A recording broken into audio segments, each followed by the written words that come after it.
Assalamualaikum audience. Thank you to Pharma Asia for inviting me over here. The intent of this presentation is to present a general overview of a CGMP compliant facility, pharma facility, and to highlight the core key design MEP issues which a designer should take care. I represent Fahim Nanji and D'Souza Consulting Engineers. I'm a mechanical engineer by profession. We started in 1987. Now we're a private limited company. We provide all sort of supports and consulting business for MEP buildings. We are one of the largest MEP consultant in Pakistan. We have around 120 people, 90 engineers. These are some of the notable pharma projects, be it greenfield or brownfield or refurbishment we have taken up in the last 5 years. So what does this presentation gives you? We'll highlight the potential of pharmaceutical industry in Pakistan, the core issue of energy inflation and export faced by the manufacturers. We'll touch upon a CGMP compliant pharma plant. What does it encompass of? The importance of plant utilities, the design considerations that are to be given in a pharma plant. We'll talk about the global energy scenario, which is a key challenge nowadays. We'll talk about energy optimization measures in the plant utilities. And finally, the 3 Rs. That's much interesting. We'll get that later. It's a booming market. There's no doubt about it. And the COVID-19 has truly shown us that what the pharmaceutical market is capable of. It's under great scrutiny. Everyone wants to find out. Unfortunately, out of the top 50 exporters for the fiscal year 2022, there is only one pharma. So the export side needs to be really reassessed. The pharma market is around $4 billion in Pakistan, out of which only $230 to $235 million is for export, which is comparatively very low. The graph, however, from the past 10 years is going up, but it's not exponential. We understand the audience here wants to see an exponential growth. An year-on growth of around 15% and a 2021 growth of around 20% is pretty encouraging, but still not exponential. The good thing is that the government of Pakistan, along with all the top pharmaceutical companies, has set up an export strategy whose vision is to increase the international market share by innovation and compliance with international quality standards. Now, what's the dilemma that a pharma manufacturer faces? Is it inflation? Is it the rising energy prices? Or what does he need to do to export? Well, inflation is at a record high, no denying it. And further, the strict control by DRAP and regulatory authorities on medicines is not also making things easier, which is good actually. So what the manufacturer needs to do is to come up with innovative solution, thereby reducing its energy cost to have competitive pricing. I'm just going to touch base on a CGMP compliant pharma plant. ISP defines the C in GMP for current practices and innovative solutions that the manufacturer must employ to comply with regulations. The definition of FDA is much more precise in the sense that it's a guideline to check the design, control, and manufacturing of pharmaceutical products in the facility. And needless to say, it's a mandatory certification required for medicines to be sold in the USA. The good thing about CGMP is that it's very flexible. It gives the manufacturer the flexibility to decide and to apply controls in ways that fit their unique requirements.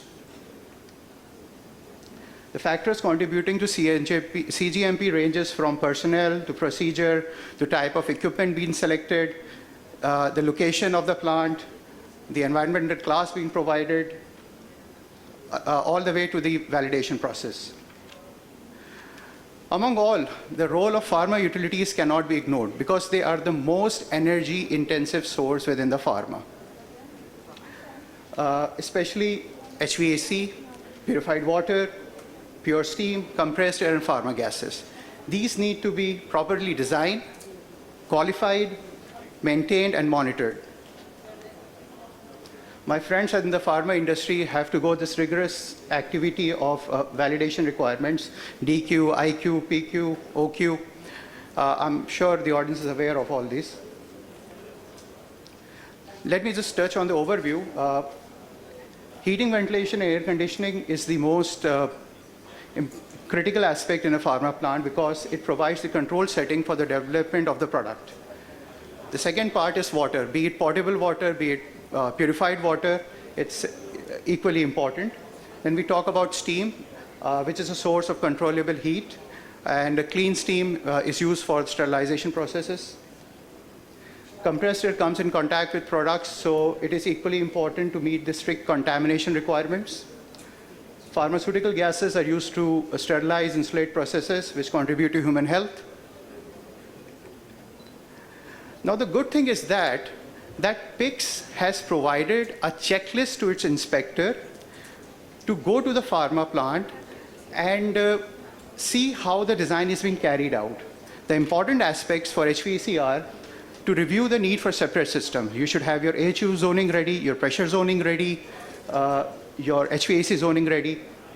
What is the type of system that you are selecting, whether it's recirculation or whether it's fresh air?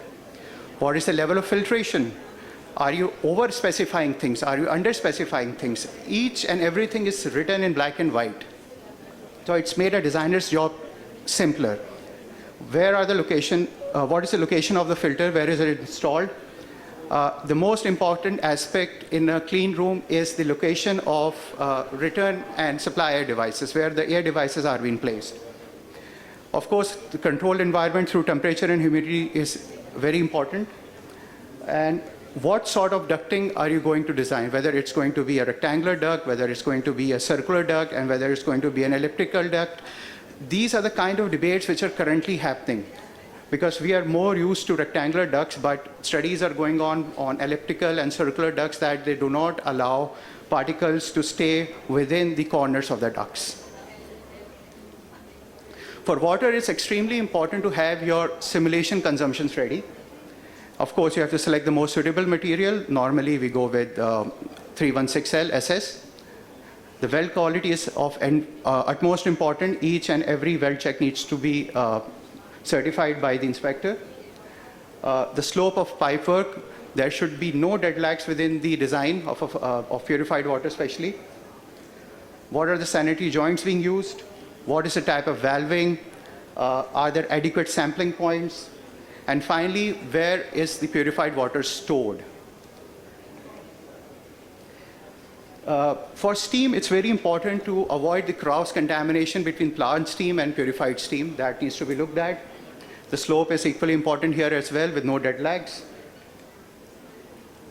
Compressed air and pharmaceutical gases, you should review the air inlet source and reassess the contamination risks, the filters at the pre and in the final, the suitability of material, the welding, the prevention of contamination in the pressure vessel, the valves being used. Now, design in the pharma industry is primarily dictated by the manufacturers. They provide you with an RDS, with a user requirement schedule. It gives everything in clear detail. So design is easy, but the optimization to be built within the design and implementation on site is a difficult part. An optimized design, a good design, boosts considerable cost savings and will further lead to automatic CGMP compliances without any compromises to your product. And this would create a pathway for pre-qualification for international approvals such as PICS, FDA, WHO. It was said in the previous presentation that only 3 facilities in Pakistan are WHO pre-qualified. There should be a bit more. You've got around more than 700 pharmaceutical present and registered. This having good energy initiatives will attract upscale buyers, And I would like to advise to suggest that it's high time to jump on this bandwagon of sustainability, green initiative lead. Well, according to a study in the US, the pharma plants spend more than $1 billion on electricity bills, which is 55% more than automotive plants. Energy is the defining issue of the century, and we are faced with extreme energy shortage. In fact, let's say energy, we are mismanaged in terms of energy. The world is moving towards energy conservation, and it makes sense to save energy and therefore money. As you can see from this slide, again, this represents the work in the USA, that out of the 100% energy consumed within a pharma facility, 65% is taken up by HVAC, 25% is plug and process loads, and 10% for lighting. On a ratio of 100, 28% of the industry in the US consumes more energy. Fortunately, for the projects that we have designed, we have installed monitoring systems, and out of that, the study shows that in Pakistan, HVAC consumes 48% of the energy, the plug loads takes around 37%, and lighting takes up 15%. Let's talk about HVAC because it consumes roughly 50% of the energy loads. Go with electric chillers, be it screw or centrifugal. No to absorption chillers. Why? It has a cycling time of up to 30 to 60 minutes. If there is a problem at the back end, you're going to lose 30 to 60 minutes of air conditioning for the product. Further, it has a very, very low COP. For every 1 kilowatt of energy input, you're only going to get 1.3 energy output. As compared to an electric chiller, for every 1 kilowatt, you are going to get 5 to 6 kilowatts of energy output. So absorption chillers has this issue. Apart from that, if you're going with electric chillers, try to work with partial loads because it provides good overall efficiency. The mistake that manufacturers do is that in the name of energy initiatives, they install VFDs on cooling towers. For electric chillers, don't do that. The lower the cooling tower temperatures, the better the COP of the chiller. Now, for chill water distributions, I have seen all over the pharma markets in Pakistan that the chillers are selected at a 9-degree differential. ASHRAE 19.1 has benchmarked its guidelines to a minimum of 15 Fahrenheit. What it does, it reduces the chill water flow and reduces the pumping energy, thereby saving around 25 to 30%. Again, I've seen constant primary system being installed in pharma, move to variable speed primary systems or the more traditional variable speed primary secondary systems. You should size pipes for lower pressure drops, which means higher sizes. Yes, the CapEx is increasing, but doing a life cycle costing, the pumping energy is saved by 20%. And needless to say, shift to IE3 motors. For condenser water systems, like on the cooling tower side, a variable condenser flow is possible, but electric chillers has its limitations. Again, for the cooling tower fans, instruct the supplier to provide you with IE3 motors. Size the cooling tower 20% more than the capacity to take advantage of a higher COP on the chiller side.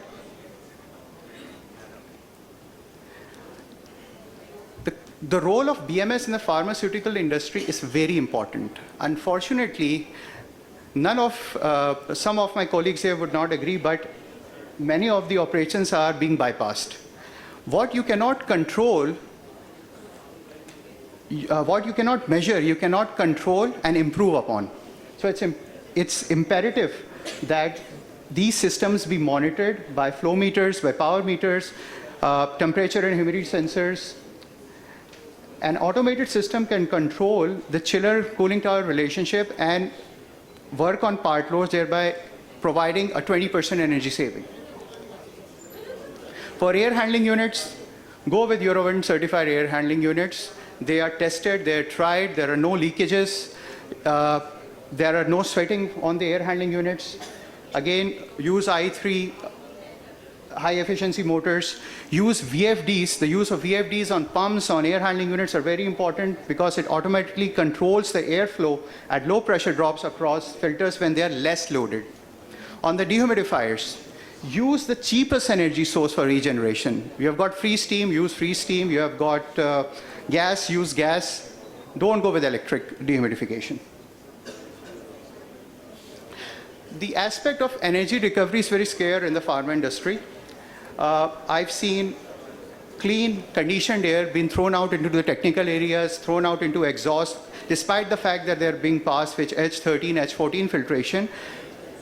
We advise to reuse wherever possible, only the sensible side of it. This is a picture of a chill water plant room. These are centrifugal chillers. These are pumps being installed, air handling units in technical area, bag in, bag out filters, and I was talking about circular ducting. We have used that as well. For energy monitoring, you could have dedicated BMS rooms with operators. Let's talk about water. The most important aspect is develop a water balance chart. Install water meter in high usage areas. Consider opportunities for water reclamation. Use low volume shower heads. Use low flow fixtures. Now they are locally manufactured also, so this would give you an added advantage. Consider chemical treatment to reduce the amount of makeup water required for cooling towers. Install an ETP. This is practical experience that we are able to save around 40% water through an ETP plant, because pharma water is typically clean water once it is neutralized. This is a typical water balance scheme. It tells you the in and out of the system, the water coming in, being reused at different points, and then being regenerated and reused for cooling tower makeup, for WC flushing, for irrigation, or you want to have a car wash at your facility. Now, may I request audience to please maintain silence so that speaker can deliver his lecture. Please be seated. Thank you, Doctor. Thank you, sir. Now moving on to the purified water part, more than 2/3 of the water consumption in the pharma plant is related directly to cleaning. And it's a very energy extensive process because you've got your ROs, you've got your membrane technologies, you've got your distillation plants.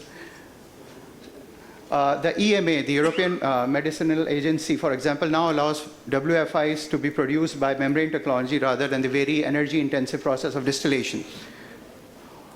Operate pumps at a minimum process rates to reduce excessive pumping. Calibration and cleaning of the process equipment, optimize thermal and hydraulic performance efficiency is extremely important. These are some pictures of a purified plant at one of our projects. They are purified water loops. Let's talk about plant and pure steam. Pure steam is used for sterilizing equipment. I have said that in my previous slide. The problem arises with steam is that when it cools and turns back to water. The installation of steam traps is effectively very important to reduce this problem. And apart from that, anything you install needs to be monitored. So that's very critical to the basic steam management. Now, source of steam is through a boiler, and savings in boiler fuel consumption of around 4 to 5% can be provided if you control the boiler TDS, capture the thermal energy in the boiler flue gases using an economizer. Compressed air. Now, with compressed air, there are no shortcuts. We need to review the technology on a year-on-year basis, say, develop a 5-year plan, because compressor technologies are moving ahead very fast. So reducing energy consumption in the compressor system by replacing a compressor after 5 years could give you cost savings of up to 25 to 30%. Now, let's talk about the 3 Rs. The 3 Rs are an energy recovery initiative.